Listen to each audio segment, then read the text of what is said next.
And welcome to this very special look at Black history across the CSRA. I'm Dee Griffin. And I'm Karlton T. Clay. We are honored to join you tonight and share the rich African-American history in this area.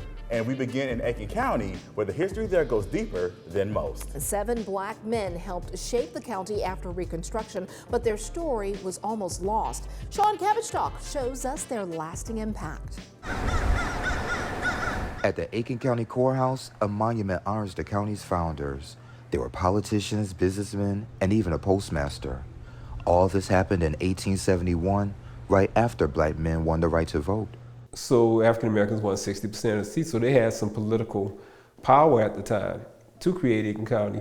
Hamburg, which was in Edgefield County. Wayne O'Brien runs Aiken Center for African American History, Art, and Culture. He's also related to one of the county's founders. Inside the center's America Room, he's preserving their history and documents photos and stories. And a lot of those things were left out of the history books. Robert Brown Elliott and Samuel Jones Lee helped push the bill that created Aiken County. Charles Hayne backed the measure in the Senate. And then there's Prince Rivers, formerly enslaved. He became a soldier, Hamburg's mayor, and later a judge before losing power ahead of the massacre. Colonel Higginson, he was a white officer, came down from Massachusetts to command the South Carolina 1st.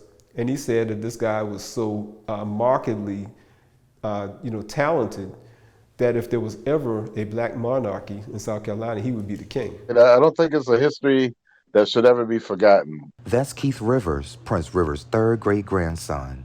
He first heard about Prince as a kid, listening to his great-grandmother's stories. We traced Prince's ancestry records and found him. She was so proud of the fact that he fought in the Civil War, and she talked about how good of a soldier, how brave a soldier he was. For Keith, it's about keeping that legacy alive. He sees Prince's influence in his own family, from business to community work. So you see his legacy, even though we never knew about him growing up as much as I did, but we see that characteristic is inside all of us, passed down through generations. Now, leaders want students to learn this history. Thanks to the center, teachers are bringing it to life. And the center's Wall of Fame honors civil rights leaders, inspiring future ones. And so the mirrors are there so that as we're telling them about these great people who made the wall, that one day you're going to do something great, and then maybe your face can be on this wall and they can start visualizing themselves on a wall of fame somewhere. Out of Aiken County's 7 black founders, only 2 have marked graves, one in Columbia and the other here in Aiken County. The legacy of these great men lives on. So even if you're 80 years old and you come in and you say, I never heard this before, well, you can still build on that. You don't have to stop. In the early 1960s, civil rights activists worked hard to end segregation. For a short time here in Augusta, a little-known group of college students staged sit-ins and filed lawsuits in their fight for civil rights. Kim Vickers tells us more about the Payne College Steering Committee. In February 1960, 4 black college students in Greensboro, North Carolina sat at a segregated lunch counter, refusing to leave until they were served. Their bravery inspired 15 Payne College students to take a stand too, and the Payne College Steering Committee was born. So the purpose of this Payne College Steering Committee was the local activists and advocates for civil rights and human rights here. The steering committee aimed to desegregate public restaurants, businesses, and churches. Our purpose at that time was trying to build relationships, and we decided that the easiest path to doing that was going to church. The steering committee staged sit-ins at restaurants and department stores. They also held marches and pray-ins. On May 2, 1960, 11 students were arrested for refusing to give up their seats on a city bus. It led to a lawsuit against the city, the mayor, and the Public Service Commission. The significance of the Public Service Commission being sued was it made it statewide. So when they won their case against the bus company, it integrated public transportation statewide. The steering committee used every resource it had, sending a telegram to Ray Charles, who was supposed to perform at the Bell Auditorium, and convincing him to cancel his show. They even used misdirection, sending a group of marchers to a funeral home while actually protesting elsewhere. Another group of students went to the Augusta National where President Eisenhower was playing golf at the segregated golf club on Human Rights Day. Dr. Silas Norman was a sophomore at Payne College in 1960. He led the steering committee as well as the student government. His nephew, Ray Sturkey, tells me he was a humble man with a great passion for equality, something he continued to work towards until his death in 2015. Being a voice, being an activist, being very involved in moving very strategically into helping everybody have the same opportunity, the same access, and that sort of thing. The Payne College Steering Committee disbanded in 1963 once they achieved their goals. Historian Joyce Law says that even though they were no longer an official organization, their work lived on. Whenever a movement starts, there's a hope that maybe there's the mentor-disciple relationship to carry on. Sturkey is inspired by his uncle's work and passion for equality with the steering committee and in the years after. I really believe for him it was a calling. You can find a documentary about the Payne College Steering Committee done by a local filmmaker over at WJBF.com. This WJBF News Channel 6 special presentation, Honoring Black History, is brought to you by these local sponsors.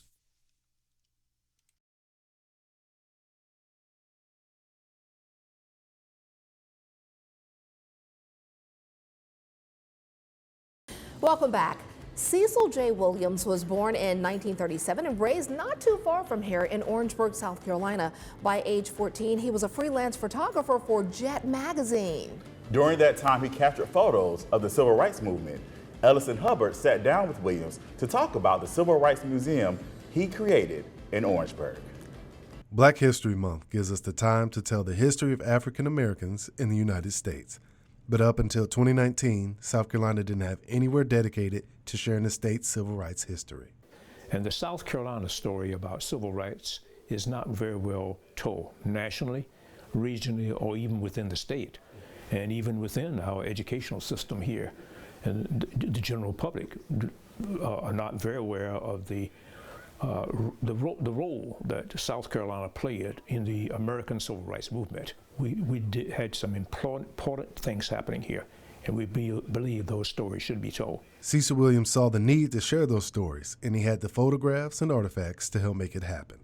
Seen firsthand in my photographing these events what was going on, and I kept the photographs, I kept the documents, I kept the artifacts, and there needed to be a place to house them, to share them now. We have now moved 50, 60, and 70 years away from many milestone events. And there are so many important stories and stories of sacrifice. And I'm talking about important points of history that help to change and modify the 14th Amendment and the Constitution. He decided it was time to create a museum, and so he did. He founded the South Carolina Civil Rights Museum in Orangeburg. Since 2019, about 45,000 visitors have come through those doors, prompting the need for an even bigger museum to be built. The city and the county began to see what we were doing, and they have made this museum possible. We are very proud now that starting about 4 months ago, the foundation was poured. We now have steel rising from that foundation, and we're looking forward to the museum being available to us by the end of this year. So it's been a long time coming, as Sam Cooke used to sing, but a change is about to come. And indeed it will. Not just a physical change with a new building, but a change in those who visit South Carolina will learn about its civil rights history. You can't go very far in life unless you have some idea where you came from and who were the people that made it possible for so many of the things that you enjoy today in everyday life to happen. It wasn't always like that for people of color. We went through a lot of turmoil, a lot of pain and agony to make things the way they are today.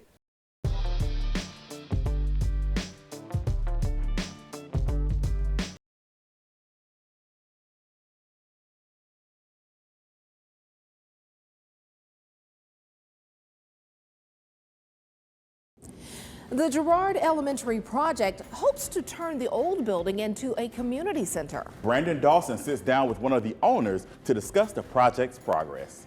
The people involved with the Girard Elementary School restoration project hope that it brings a community together. Ruby L. Carter is one of the volunteers who's been there since the beginning. We didn't know at first it was a historical site. After we did some research, we found out that it was a historical site. It was built in 1955 as an equalization school, separate but equal, and it's kicked off from there. The 70-year-old building housed a school for African American students. All students that was there was black students, and once everything started integrating, the school was one of the ones that shut down. Now Carter and others own the property and are looking to turn the former school into something more. All four owners, we're turning the school into a WG Community Center, named after our granddad, Reverend Woodrow Given Sr. The center is something the community has been asking for. We saw the need and we heard the wants from the community of things that's needed in the area that we have to travel so far to get to, such things as a barber shop, a senior center, a fitness center. The project started a few years ago and remains a work in progress. Right now we're in the process of having the building renovated, refurbished, worked on, whatever word somebody want to put there, but National Park Service did step down. We're nationally listed as a historical site in the state of Georgia and the U.S. Carter thinks it's important that this building be a place where people can come together. It's very important because this was once a building that housed children that couldn't get an education anywhere else, people that looked like myself. And to keep that history going through the form of coming together and learning the history of where we came from and where we're headed. The school has a special place in Carter's heart because she used to attend. This was the cafeteria auditorium area back in our school days. We had the stage. This is where I actually graduated from the school, in this room. The Girard Elementary Restoration Project is on its way, and Carter is thankful for everyone who's helped make it possible. This WJBF News Channel 6 special presentation, Honoring Black History, is brought to you by these local sponsors.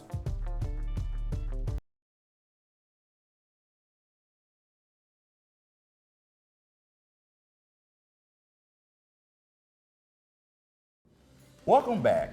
Our area's first black Greek letter organization is celebrating a major milestone. It's been 100 years since the Psi Omega chapter of Omega Psi Phi Fraternity Incorporated was chartered right here in Augusta. Since then, members have made countless contributions toward improving our city and the lives of people who live here.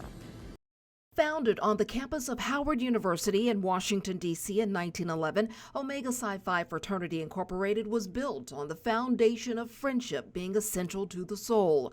The Brotherhood continued expanding its bond and 14 years later became the first black Greek letter organization in Augusta. Finally, they got chartered in 1925, and they existed for 4.5 years as an active chapter. But for some reason, they went silent. And pardon the first personal reference, but my father had gone in Omega at Alpha chapter. He came here to set up his dental practice and wanted to know where the Omegas were. So he invited them to his office and had a meeting in his waiting room of the Omega fellows, reorganized them. And Psi Omega has been a vibrant force in Augusta ever since, and that was in July of 1930. Technically 3 out of Dr. James Carter III is a legacy member of Omega Psi Phi Fraternity Incorporated, following the purple and gold path paved by his father, prominent local dentist Dr. James Carter II.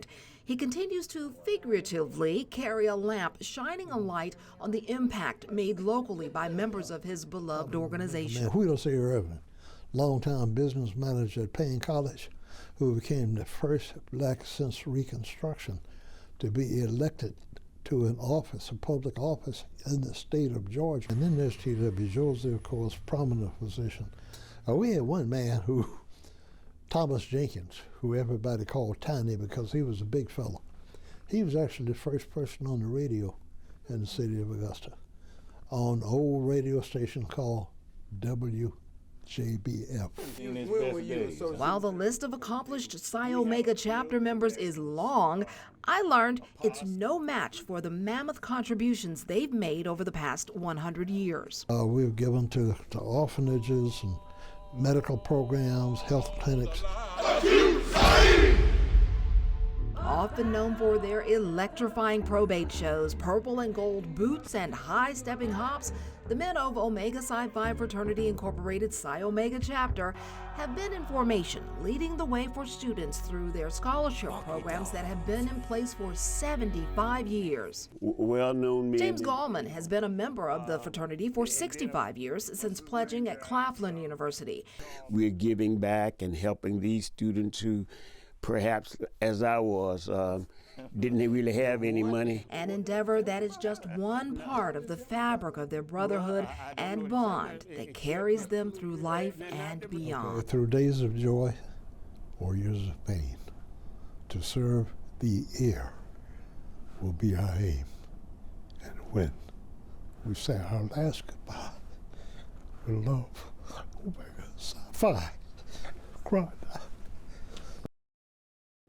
Prominent chapter members also include W.S. Hornsby, Reverend C.S. Hamilton, Reverend Dr. Johnny Hatney, M.M. Scott, Reverend Dr. Charles E. Goodman, and Dr. Ty Williams, developer Oscar Jesse, businessman Selwyn Godby, educator Y.N. Myers, who is a 75-year member, and many more. Wow. Lots of history. Yes, yes. Don't go away. Up next, we'll show you one of the 70s most popular groups and its connection to this city. Stay with us.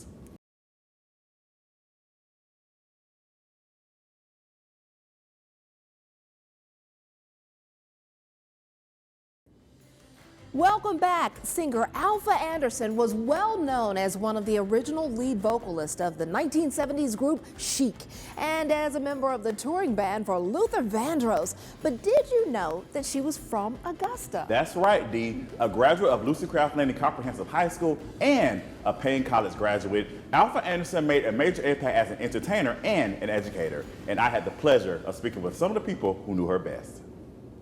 Just a sweet, sweet girl and very talented. She was a lot of things. She was just a dynamic person.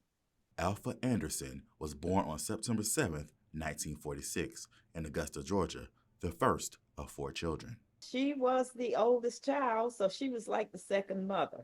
And like all big sisters, she was protective of us. Even as a child, Anderson had a love for music, but she did not just sing. Alpha played alto saxophone. She had this note at the end of the Star Spangled Banner. That note with that alto sax just stood out. Anderson graduated from Lucy Craft Laney Comprehensive High School. She went on to Payne College, where she was a member of the choir.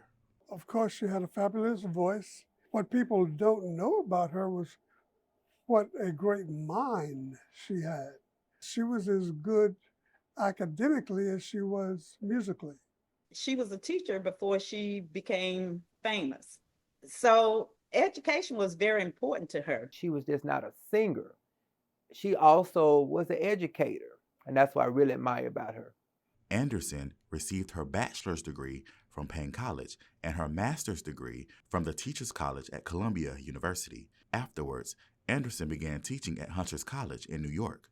Even though she spent a lot of time living in New York, Augusta was always home. She loved Augusta, and she always carried Augusta in her heart wherever she went.